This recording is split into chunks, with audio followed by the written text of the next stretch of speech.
Hey guys, welcome back to my channel. तो इस video से मैंने सोचा है कि हम लोग एरेस की एक प्लेलिस्ट बनाएंगे और एरेस के इजी मीडियम हार्ड क्वेश्चंस धीरे धीरे इजी से फिर बड़े इजी करेंगे, पहले फिर मीडियम करेंगे, फिर हार्ड क्वेश्चंस में मूव ऑन करेंगे।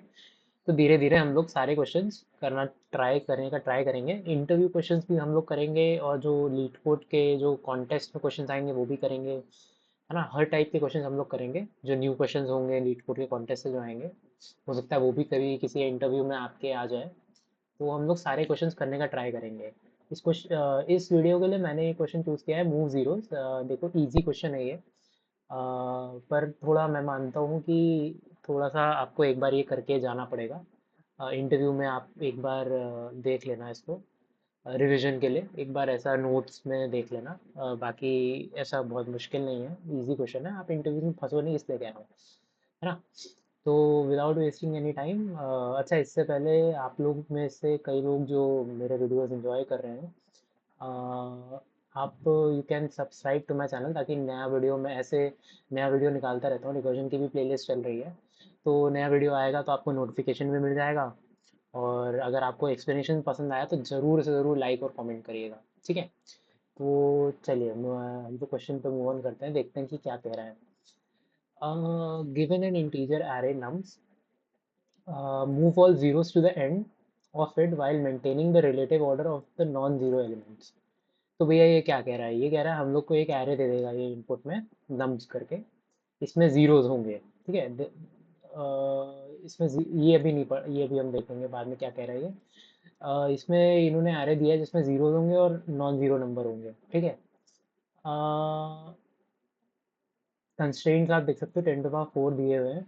हमेशा कंस्ट्रेंट जरूर देखना कि ये बता देता है कि हमें किस टाइम कॉम्प्लेक्सिटी में ये क्वेश्चन एक्सेप्टेबल हो जाएगा। तो 10⁴ दे रखा है तो मतलब N square solution mostly accept नहीं होगा। हार्ड चांस है कि एक्सेप्ट हो जाए। पर ये बेसिकली इतना हाई नंबर का इन्होंने क्यों दिया है, क्योंकि ये चाहते हैं कि आपका टाइम कॉम्प्लेक्सिटी एन में हो जाए, एन या एन लॉग एन में, ठीक है। तो चलिए इसको देखते हैं। ये क्वेश्चन चाह रहा है कि जो भी ये एरे दिया है इन्होंने, इसमें जीरो और नॉन जीरो नंबर है, और जो जीरो नंबर है ये चाह रहा है कि हम लोग सबसे राइट में कर दें, और जो नॉन जीरो नंबर है जैसे 13 12 3 12 1 है, ये चाह रहा है सबसे लेफ्ट में हम लोग पुश कर दें। तो देखिए ये जैसे ऐसे फाइनल आउटपुट ये एक्सपेक्ट कर रहा है कि सारे जो जीरोज है ना वो राइट में आ गए, और जो सारे नॉन जीरोज हैं वो लेफ्ट में आ गए।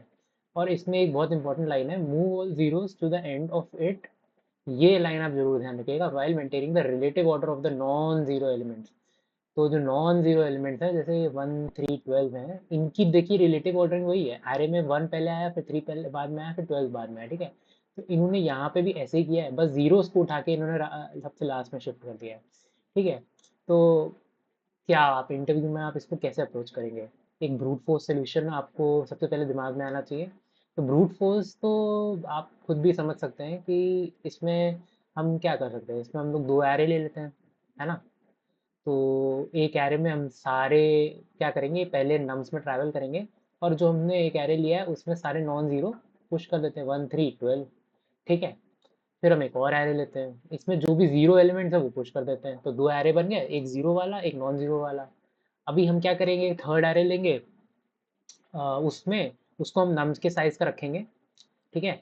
और उसमें हम क्या करेंगे, जो भी नॉन जीरो एलिमेंट वाले आ रहे हैं उसको पहले पुश करेंगे सारे एलिमेंट एक एक करके, और उसके बाद से ही हम सारा जीरो एलिमेंट्स पुश कर देंगे, जीरो एलिमेंट वाला जो आ रहा है ना। तो बहुत ही सिंपल हो गया ये। इसमें इसकी टाइम कॉम्प्लेक्सिटी इस ब्रूट फोर्स सोल्यूशन की क्या आ रही है, आपने जैसे देखा हम लोग ने 3 फॉर लूप यूज़ किए। सॉरी, माय बैड, हम लोगों ने 3 एरेज यूज़ की। एक जीरोज एरे, है ना, एक नॉन जीरोज एरे, और एक हमने यूज़ किया फाइनल एरे, जिसमें कंबाइन करके नॉन जीरोस पहले डालेंगे, फिर उसके बाद से जीरो सारे डाल देंगे, फाइनल एरे, ठीक है। तो ये क्या हुआ, एक एरे हम लोग ने कितने साइज़ की ली, मान के चलते हैं कुछ भी साइज़ हो उसका। सपोज n/2 आ गया उसका साइज़, जीरोज वाली एरे का, क्योंकि इसमें n तो एलिमेंट्स, सारे एलिमेंट जीरो, तो मतलब हम मान के चल रहे नहीं होंगे ना। अगर ऐसा होगा तो अगली नॉन जीरोज में तो जीरो हो जाएगा, है ना। तो मैं उस केस के हिसाब से चल रहा हूँ कि ये एन बाई नॉन जीरोज में भी एन बाई टू है, तो टोटल जीरोज और नॉन जीरोज में कितना होगा साइज, एन होगा, ठीक है। और फाइनल एरे का भी साइज एन है, तो ओ ऑफ टू एन हो गया इसका स्पेस कॉम्प्लेक्सिटी, ठीक है। और बाकी जो टाइम कॉम्प्लेक्सिटी है वो हम लोग की इसमें, जैसे पहले हमने एक लूप चलाया, नम्स में हम घुसेंगे, नम्स के लिए एक फॉर लूप है तो एन, ठीक है। और दूसरे के लिए भी एक लूप लगाएंगे पूरा ही, तो ज़ीरोज़ जो हैं हमने पहले में पुश किए, दूसरे में नॉन ज़ीरोज़ पुश करेंगे तो फिर वो भी एन, ठीक है। और फाइनल एरे में भी हम लोग पुश करेंगे, आउटपुट एरे बना रहे हैं तो उसके लिए भी एन। तो बेसिकली टाइम कॉम्प्लेक्सिटी हमारे लिए 3n आ गई है ब्रूट फोर्स की, 3n और 2n। टाइम कॉम्प्लेक्सिटी 3n हो गई, 2n हो गई स्पेस कॉम्प्लेक्सिटी। तो इंटरव्यू कहेगा मुझे ये 2n आपका पसंद नहीं है, मुझे स्पेस नहीं चाहिए, मुझे चाहिए आप इन प्लेस करो।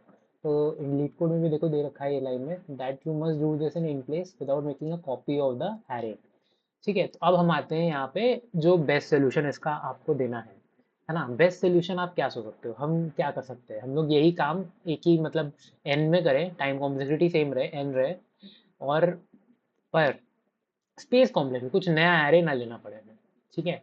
तो इसी एरे में हम कैसे ये काम कर सकते हैं, अब आप सोचो ये कैसे हो सकता है इसी एरे में, तो कैसे हो सकता है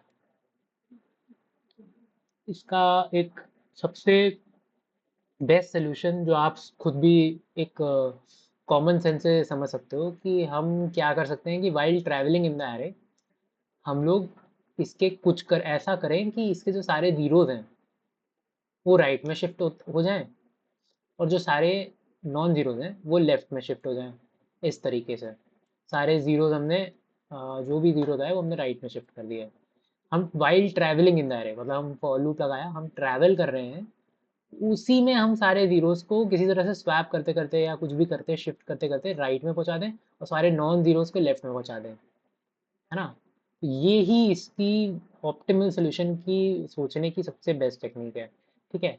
सोचते ऐसे ही हैं कि क्वेश्चन आपने देखा, तो यार मैं इसको ऐसे भी तो कर सकता हूँ, तो आप कैसे कैसे इस सोल्यूशन पे आएंगे कि भाई हम इसका जो वाइल ट्रैवलिंग ही क्यों ना, मैं इसके जो जीरोज हैं उसको सबसे राइट में शिफ्ट कर दूँ, और सब जो इसके नॉन जीरोज हैं उसको सबसे लेफ्ट में शिफ्ट कर दूँ, है ना, while doing a iteration on the array. तो अच्छा जी, मैंने मान लिया आपकी बात। तो इसके लिए ये कैसे होगा, अब ये भी तो इन डेप्थ सोचना पड़ेगा ना, ये कैसे कर सकते हैं, अचीवेबल है भी कि नहीं। बिल्कुल अचीवेबल है, अचीवेबल है। कैसे, आइए देखते हैं। अभी मैंने, देखिए अब एक टू पॉइंटर अप्रोच जरूर होती है ना। टू पॉइंटर अप्रोच आप लोग ने हो सकता है पढ़ी हो सकता है नहीं पढ़ी हो, तो आप मेरे वीडियोस देखेंगे तो मैं आपको धीरे धीरे टू पॉइंटर में भी और आगे ले जाऊंगा। तो इसमें देखते हैं इसमें क्या कर सकते हैं हम लोग। तो मैंने दो पॉइंटर लिए, एक आई लिया और एक जे ले लिया, ठीक है। और जब भी मुझे एक नॉन जीरो एलिमेंट आ रहा है, जैसे ये नॉन जीरो है, यहाँ पे वन जो है नॉन जीरो है, तो मैं क्या कर रहा हूँ, मैं सिंपली इसको अपने आई वाले पॉइंटर जो जीरो है उससे रिप्लेस कर देता हूँ।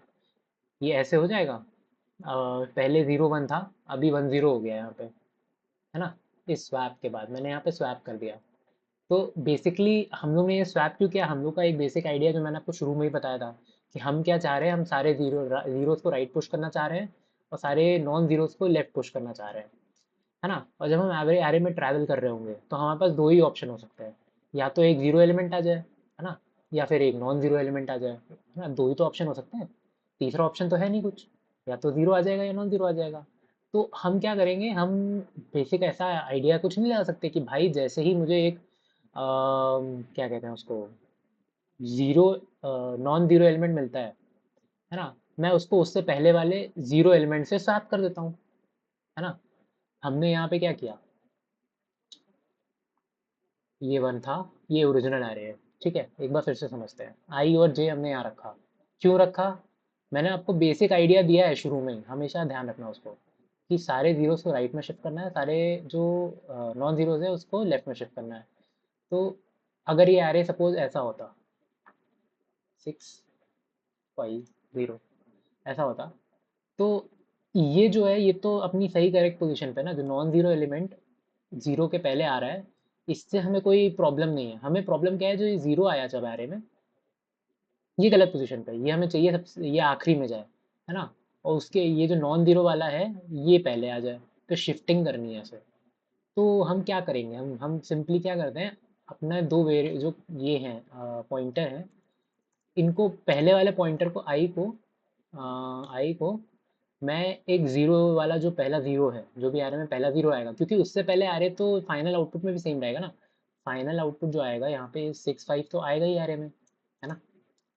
तो 6 5 तो आएगा ही। प्रॉब्लम यहाँ से आएगी, जब ये ज़ीरो पहला इनकाउंटर हुआ, उसके राइट के एलिमेंट्स की वैल्यू चेंज होगी, ये जो एलिमेंट्स है इनकी वैल्यू थोड़ा शिफ्ट होगी, है ना। तो मैं क्या कर रहा हूँ, यहाँ पे पहला मैंने पहले ही एक आई पॉइंटर यहाँ पहुँचा दिया पहले ज़ीरो पे, एरे में जो पहला ज़ीरो आएगा उस पर मैंने आई पॉइंटर पहुँचा दिया, क्योंकि मुझे पता है इससे पहले जो भी है एरे करेक्ट है आउटपुट के लिए, ठीक है। और इसके बाद वाले जो एलिमेंट है उस पर मैंने जे पॉइंटर पहुँचा दिया, ठीक है। फर्स्ट ज़ीरो जो आया एरे में, उसके बाद जो इमीडिएट नॉन ज़ीरो एलिमेंट है उस पर मैंने, नॉन ज़ीरो नहीं है, उसके बाद जो भी एलिमेंट है, ये ज़ीरो भी हो सकता है ऊपर, कोई हमें फ़र्क नहीं पड़ता, ये ज़ीरो हो या वन हो, उसके बाद वाले एलिमेंट पे मैंने दूसरा पॉइंटर पहुंचा दिया। क्यों? क्योंकि हमें पता है इस एरे में अब शिफ्टिंग करनी पड़ेगी, क्योंकि यहाँ पे ज़ीरो आ गया, हमें ज़ीरो को क्योंकि बाद में पहुंचाना है, ज़ीरो को उठा के यहाँ एंड में पहुंचाना है, तो कुछ नॉन ज़ीरो इधर आएगा, इसके बाद वाला नॉन ज़ीरो इधर आएगा लेफ्ट में, ठीक है। तो देखो जैसे ये नॉन ज़ीरो है, तो मैंने कुछ नहीं किया, मैंने सॉल्व कर दिया इन दोनों को, ये ज़ीरो कर दिया, इसको वन कर दिया। अभी देखो इससे क्या हुआ, रिलेटिव ऑर्डरिंग भी मेंटेन हो गई, ये वन पहले यहाँ था, अभी ये क्या हुआ, यहाँ आ गया, है ना। हमारा काम भी अचीव हो गया, ज़ीरो भी राइट में शिफ्ट हो गया है ना। और हमने क्या किया इस केस में, अभी आई को आगे बढ़ा दिया और जो जे था उसको भी एक आगे बढ़ा दिया, सिंपल। अभी ज़ीरो ज़ीरो देखा हमने, इसमें हमें कुछ करने की ज़रूरत नहीं है, क्यों? क्योंकि दोनों ही ज़ीरो हैं। तो हम क्या करेंगे, हम जे को एक आगे और बढ़ा देंगे। अभी जे आगे गया, जे आगे गया, अभी ये नॉन ज़ीरो है, थ्री। तो हम क्या करना चाहेंगे, इन दोनों को स्वैप करना चाहेंगे जैसे पहले किया था। सॉरी, इसको जे रखते हैं, इसको स्वैप कर देते हैं आई से, तो ये ज़ीरो हो जाएगा और ये थ्री हो जाएगा, ठीक है। अब ये फिर स्वैप हो गया, अब देखो फिर से रिलेटिव ऑर्डरिंग यहाँ पे कैसे लेफ्ट में मेंटेन हो रही है, और ये ज़ीरो देखो यहाँ पे आ गया। आई प्लस प्लस किया तो देखो ये आई जो यहाँ पे था, ये आई अब चुप्पे चाप यहाँ चला जाएगा, माय बैड, ये यहाँ पे चला जाएगा, हाँ। और ये जो जे है ये यहाँ चला जाएगा, जे प्लस प्लस हो जाएगा। तो ये जो जे यहाँ गया, अब हमने इसको फिर से स्वैप कर दिया, क्योंकि नॉन ज़ीरो है, नॉन ज़ीरो किया है तो फिर स्वैप हो गया, ये देखो ज़ीरो आ गया। और इस तरह से देखो हमारी सॉर्टिंग, सॉर्टिंग बोल रहे हैं सारे जो क्या कहते हैं इनको, नॉ नॉन ज़ीरो एलिमेंट्स हैं वो शुरू में आ गए, और जो ज़ीरो वाले एलिमेंट्स हैं वो सबसे लास्ट में आ गए। अब इसको कोड में कैसे इम्प्लीमेंट करेंगे, हमने क्या किया, सबसे पहले क्या किया, हमने एक पॉइंटर लिया जे इक्वल टू -1, ठीक है। हम इस पॉइंटर को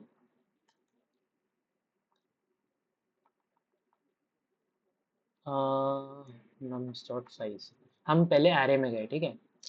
इस पॉइंटर को हमने क्या किया, वो पहली जीरो वैल्यू जो आएगी इस एरे में, पहली जीरो वैल्यू देखो, ये जीरो इंडेक्स पे आ रही है, ठीक है। तो मैंने इस पहली जीरो जो जीरो वैल्यू है, वो जो जीरो इंडेक्स में आ रही है, वो मैं वहाँ पे अपना जे पॉइंटर जो लिया है, ये वाला पॉइंटर जो लिया है, इसको मैं पहुँचाना चाह रहा हूँ, ठीक है। तो when nums of I equal to zero, ठीक है, तो मैं जे को आई के इक्वल कर दूंगा और यहाँ ब्रेक कर जाऊंगा, ठीक है। और अगर एरे, ये जो हमने पहले -1 लिया था जे को, ये अगर अभी भी -1 है इस पूरे फॉर लूप के बाद, तो इसका मतलब है एरे में कभी नम्स ऑफ आई जो है, मतलब ये एलिमेंट है, ये कभी ज़ीरो आया ही नहीं, मतलब पूरा एरे विदाउट ज़ीरोस था, है ना। तो इसका मतलब है कि हम कुछ में कुछ करने की ज़रूरत ही नहीं है, हम यहाँ से रिटर्न कर देंगे, क्योंकि पूरा एरे ऑलरेडी, सारे जो नॉन ज़ीरोज़ हैं वो सही ऑर्डर में है, और कोई ज़ीरो है ही नहीं, तो कुछ राइट शिफ्ट करने का है ही नहीं ना। तो 1 3 12 है सपोज आ रहे हैं, तो 1 3 12 ही रहेगा, तो इट इज़ करेक्ट, तो हम यहीं से रिटर्न कर देंगे, और कुछ हमें आगे ऑपरेशन करने की ज़रूरत नहीं है, ठीक है। अब आता है केस, हमने देखो जे को पहले जीरो एलिमेंट पे फिक्स कर दिया है यहाँ पे, जैसे मैं दिखा रहा था आपको, 0 1 0 3 12। अब इसमें मैंने आपको बताया कि जे को हमने यहाँ फिक्स कर दिया, ज़ीरो जो पहला ज़ीरो होगा ना नमसाई में उस पे जे चला गया है। और आई को हम यहाँ से स्टार्ट कर रहे थे, जो ज़ीरो है उसके एक आगे वाली वैल्यू से। तो हम क्या करेंगे, एक फॉर लूप फिर से लगाएंगे, और यहाँ पे हमारा जो आई है इक्वल टू जे, जो है जे की जो भी वैल्यू आई ऊपर उससे एक आगे जे प्लस वन, ठीक है, उससे स्टार्ट करेंगे। ठीक है,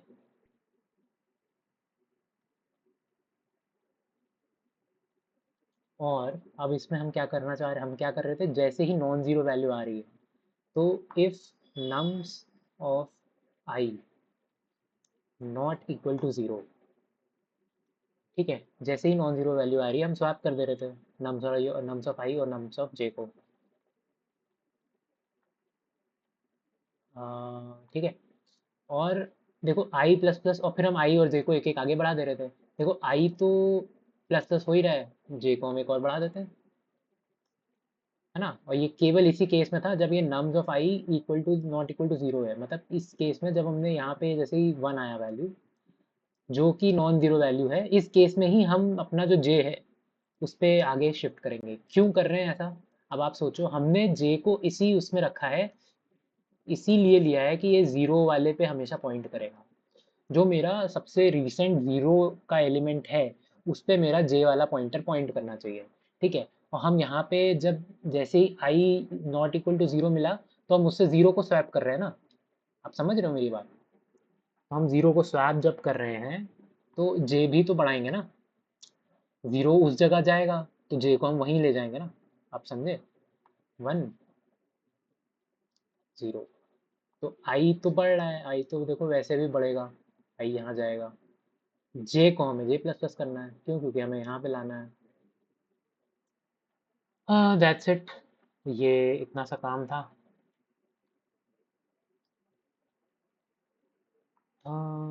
चलिए, और यहाँ पे फिर अब हमें बस रिटर्न कर देना है, सारी स्वैपिंग हो जाएगी। एक बार हम इसको चला के देखते हैं।